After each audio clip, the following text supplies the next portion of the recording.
In this video, I'm going to show you how to edit numbers in Adobe Acrobat. So depending on which numbers you're talking about, you can do this in numerous different ways. So for example, first we're going to edit numbers inside our document. You want to go to Edit PDF. You want to find your numbers, and over here there's some numbers. You can just click on them and change them to whatever you want, okay? Just like this, very simple and easy.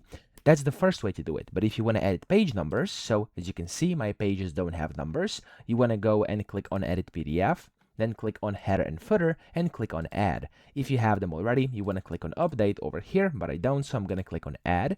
Then you want to select where you want to have them, so I want to have them in the center footer text, and I'm going to click on Insert Page Number just like this, and as you can see, it's going to add a page number. I can click on OK, and that way I now have page numbers in here, and I can edit them by going to here and clicking on Update, and they're going to basically update in here however I want. So that's how to do this. I hope this video helped you out. If it did, please subscribe to the channel and help me out as well.